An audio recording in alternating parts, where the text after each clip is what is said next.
السلام عليكم ورحمة الله وبركاته. أسرة قناة المتميز للتسويق العقاري، أهلا ومرحبا بكم. برحب بكم في فيديو جديد وشقة جديدة، بتمنى من ربنا تعجبكم إن شاء الله. في أول فيديو كده حابب أنوه عن حاجة بسيطة جدا، ما تبصش لرقم الفيديو أو ما تبصش لطول الفيديو. أنا بوصلك الفيديو بس في دقيقتين صغيرين جدا أو دقيقتين ونص، وبعد كده بسيب صور للناس اللي مهتمة بالشقة بتبين لهم تفاصيل مميزة جدا في الشقة. نصلي على النبي الحبيب ونبدأ الفيديو بتاعنا النهاردة. معانا شقة 135 متر صافي. الشقة شايفة البحر، الشقة بين عبد الناصر وبين البحر، قريبة جدا من البحر. دي كده بلكونة أو برندة على الشارع، واجهة بحرية، ودي كده رؤية الشقة للبحر. شقتنا فين؟ شقتنا في المنظرة بحري. ده كده شارع جمال عبد الناصر، ودي كده رؤية البحر. الشقة بين جمال عبد الناصر وبين البحر. وده كده الريسبشن. ما شاء الله الريسبشن شايل قطعتين كبار ويشيل 3 قطع كمان، لكن في باب الطرقة مفتوح، هو ده اللي مضيق بس الريسبشن. الشقة مساحة 135 متر صافي. أول ما ندخل من باب الشقة هيكون المطبخ في أول الشقة على يميننا كده، مطبخ أمريكاني مفتوح طبعا. طوب حراري، طوب مميز جدا. طبعا التشطيب ما شاء الله، ربنا يبارك لصاحب النصيب. نيجي هنا كده لأول غرفة من غرف شقتنا النهاردة.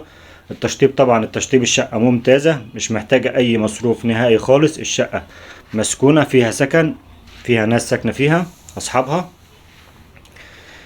نيجي هنا لطرقة توزيع تانية خاصة بالحمام، وده كده أول ما ندخل من طرقة التوزيع. ودي كده مساحة الحمام، مساحة ممتازة واسع جدا زي ما حضرتك شايف. المطبخ برضو واسع. نيجي هنا لغرفة التانية في غرف شقتنا النهاردة. مساحة الغرفة ما شاء الله شايلة غرفة أطفال، بالإضافة إلى في فوارغ كتير في الأوضة. الغرفتين اللي حضرتك شفتهم دول كده على منور واسع، منور تهوية. نيجي هنا كده للغرفة التالتة وهي غرفة النوم، ودي كده على الشارع وشايفة البحر وشايفة شارع جمال عبد الناصر. غرفة واسعة جدا. كل غرف الشقة ما شاء الله، ربنا يبارك لصاحب النصيب. كده تقريبا حضرتك شفت الشقة بالكامل. اقول لك على تفاصيلها عشان انا قلت لك في اول الفيديو مش عايز اطول عليك. الشقة 135 متر صافي، 3 غرف وريسبشن. مساحة الريسبشن 3 قطع، برندة على الشارع، واجهة بحرية، شايفة البحر. الشقة في الدور ال 12، دور 12 برج 13 دور، مباني حديثة، 2 اسانسير، مدخل شيك جدا جدا. الشقة تشطيب سوبر لوكس، مش محتاجة اي مصروف نهائي. الشقة فيها عداد كهرباء وعداد مية خاص بالشقة، والغاز على باب العمارة تحت، لسه ما دخلش العمارة. تلت السكان تقدم تخش عليه على طول. الشقة هنا مطلوب فيها 1.5 مليون قابل للتفاوض.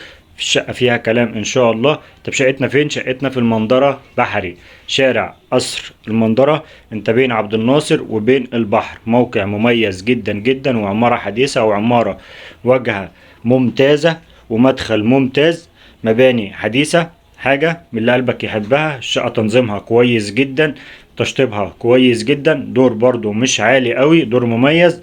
كل حاجة في الشقة انا وصلتها لك، وهسيب لك برضو صور كده توصل لك حاجات معينة في الشقة. ولو الشقة عجبتك ارقامنا هتلاقيها في صندوق الوصف تحت الفيديو مباشر. كلمنا ان شاء الله نخدمك فيها ونجيبها لك باقل سعر. ولو عايز تبيع شقتك برضو كلمنا، ارقامنا هتلاقيها في صندوق الوصف تحت الفيديو. ان شاء الله نساعدك في بيعها في اقرب وقت ممكن باذن الله. هستأذنك لو لسه موجود معايا دلوقتي، صلي على النبي الحبيب عشان ربنا يبارك لصاحب النصيب ان شاء الله. اشترك في القناة وفعل زر الجرس عشان يوصلك كل فيديوهاتنا القادمة. كان معكم محمود الرشيدي، مكتب المتميز للتسويق العقاري. هسيب لحضرتك صور تبين لك حاجات مهمة جدا في الشقة. السلام عليكم ورحمة الله وبركاته.